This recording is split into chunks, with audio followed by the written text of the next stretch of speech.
حج کے ارکان کتنے دنوں پر مشتمل ہے؟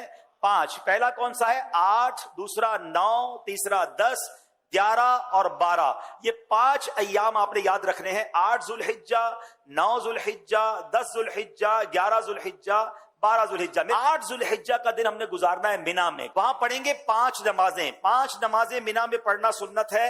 اور پہلی نماز ہوگی ظہر. پہلی کون سی پڑھیں گے؟ پھر عصر، پھر مغرب، اگلی عشاء اور پھر فجر. یہ فجر کی نماز ہم ادا کریں گے تو یہ کون سی تاریخ ہو جائے گی؟ 9 ذوالحجہ. شاباش. اچھا، 9 ذوالحجہ کا دن it's the most important day of حج. یعنی اگر آپ کو کوئی کہتا ہے کہ حج کس دن ہوتا ہے، حج ہوتا ہے 9 ذوالحجہ کو. یاد رکھیے گا حج کا دن کون سا ہے؟ 9 ذوالحجہ. یہ وقوف عرفہ یہ حج کا رکن اعظم ہے. دا موسٹ امپورٹنٹ رکن آپ کہہ لیں. حج کے 3 فرائض ہیں، احرام پہننا، نیت کرنا اور طواف الزیارہ، لیکن رکن اعظم ہے وقوف عرفہ. تو وقوف عرفہ جو ہے یہ موسٹ امپورٹنٹ ڈے ہے.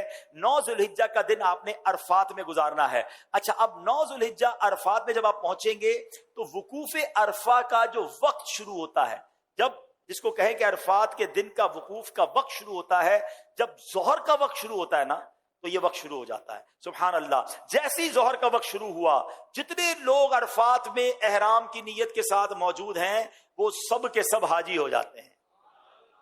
لیکن عرفات سے غروب آفتاب تک نہیں نکلنا. جب تک غروب آفتاب مغرب کا ٹائم نہ ہو جائے آپ نے عرفات نہیں چھوڑنا. جو اس سے پہلے نکل جاتا ہے اس پر دم ہو جائے گا. تو یاد رہے ظہر کے وقت میں ظہر پڑھنی ہے، عصر کے وقت میں عصر پڑھنی ہے. اپنے اپنے خیموں میں پڑھیں یا جماعت کر لیں اور وہاں عبادت کریں، دعائیں کریں. غروب آفتاب سے پہلے پہلے عرفات کو نہیں چھوڑنا ہے. اب جب غروب آفتاب کے بعد آپ نکلیں گے تو اب جانا ہے مزدلفہ. اور مزدلفہ پہنچ کر اللہ کی شان دیکھیں. عرفات میں مغرب کا وقت ہو گیا ہے مگر مغرب پڑھنے کی اجازت نہیں ہے. اچھا، مزدلفہ میں بھی مغرب اور عشاء پڑھیں گے مگر عشاء کا وقت شروع ہو جانے کے بعد پڑھیں گے. یعنی عشاء کا وقت شروع ہو گیا، اب مغرب اور عشاء پڑھیں گے.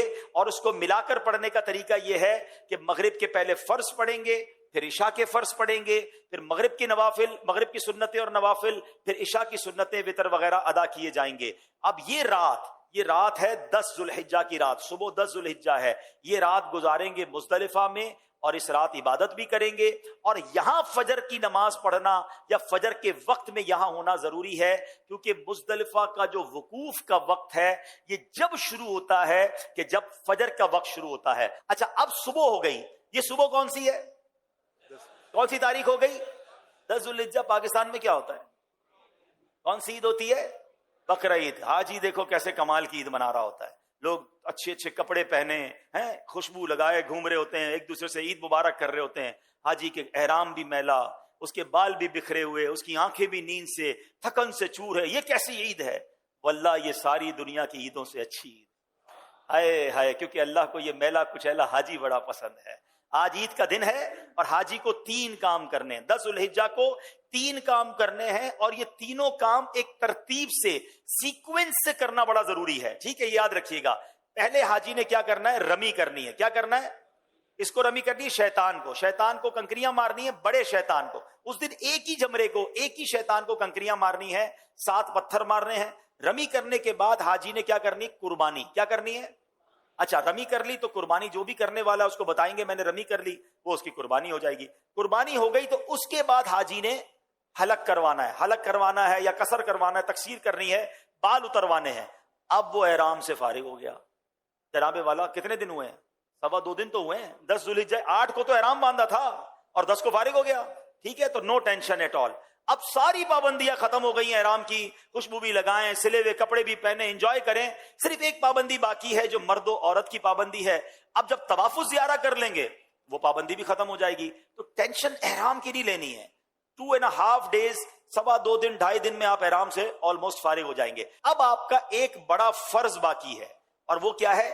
طواف الزیارہ. طواف الزیارہ اس کا نام ضرور ہے مگر چکر اس کے بھی ساتھ ہی ہیں. وہ نارمل طواف کی طرح ہے مگر یہ طواف زیادہ انجوائبل ہے کہ اس طواف میں اب آپ کپڑے پہنے ہوئے ہیں، اب آپ احرام میں نہیں ہیں، اب آپ اپنے لباس کے ساتھ بڑے سکون سے طواف الزیارہ کریں گے. اور پھر ایک واجب ہے، وہ ہے حج کی سعی. تو طواف الزیارہ اور سعی آپ نے کرنی ہے. طواف الزیارہ کا جو ٹائم ہے وہ 10 کو بھی کر سکتے ہیں،